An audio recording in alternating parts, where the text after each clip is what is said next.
कितने कमजोर लग रहे हैं आप अब्बा जी। अरे कमजोर कहाँ हूँ, भला चंगा हूँ। हाँ हाँ, अब तो रोज ये भाई साहब के साथ वॉक पे जाते हैं तुम्हारे अब्बा जी। हाँ। अच्छा, वो बेला के अम्मी अब्बा यहीं हैं? हाँ, अभी तो यहाँ ही है। नजर नहीं आ रहे। डॉक्टर के पास लेके गई हैं जुबिया भाई साहब को, थोड़ा पेट खराब है। वैसे बड़ी चालाक है आपकी बहू, अपने माँ बाप को भी यहीं अपने पास रखा हुआ है और नौकरी की भी इजाजत ले ली आपसे। अरे चलो तुम अपना सुनाओ कि ट्रिप कैसा गुजरा। बस ठीक था। वैसे मेरा सारा ध्यान तो आप ही की तरफ लगा रहा।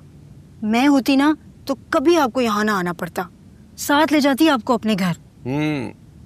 फिर तुम्हारी सास भी यही कहती कि बहू बहुत चालाक है, माँ बाप को अपने घर ले गई है। आप कुछ बदल से गए हैं अब्बा जी? बदला नहीं हो, कुछ बातें समझ में आ गई हैं। दूसरों पर तनकीद करते हुए हम ये भूल जाते हैं कि कभी ना कभी हम भी इसी मकाम पर थे, लिहाजा बात सोच समझ कर करनी चाहिए। अब अच्छा चलें, आप लोग यहाँ खुश हैं तो मुझे और क्या चाहिए। वैसे कुछ बताना था आपको। क्या? वो जीशान का एक्सीडेंट हो गया था। क्या हुआ जीशान को? कैसा है वो? कैस की माँ, हौसला करो, पूरी बात बताओ।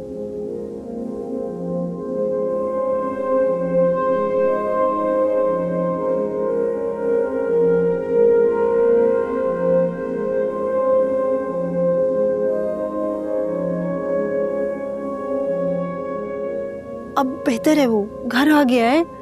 आप लोग परेशान ना हो। अल्लाह तेरा शुक्र है। रफीक साहब से मिलने चले, उसकी खैरियत तो पूछा है। लगता है तुमने बात गौर से सुनी नहीं है। जीशान गुनाहगार है और ये बात फैसल के सामने मानी है। दिल में कहीं ना कहीं ये उम्मीद थी, लेकिन वो उम्मीद भी खत्म हो चुकी। ऐसे लड़के की खैरियत मालूम करना मैं नहीं चाहता। अब तुम ही समझाओ अपने अब्बा जी को। मजीद बार बार फोन कर रहा है, वो लोग वापस आना चाहते हैं और ये मानते ही नहीं। तरस गई हूं अपने बच्चों से मिलने को। अब्बा जी माफ कर दें, अम्मी जी की खातिर। माफ तो कब का कर चुका हूँ। जो सबक सीखने के लिए निकला है वो सीख कर ही लौटे।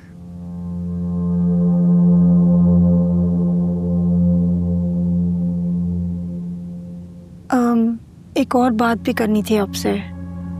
करो। कैस। अब क्या कह दिया कैस ने?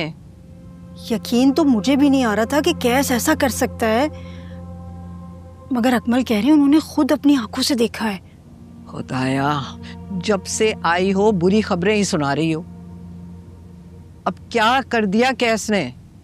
कैस की माँ, तुम्हें तो बहाना चाहिए बस परेशान होने का। पहले बात तो सुनो।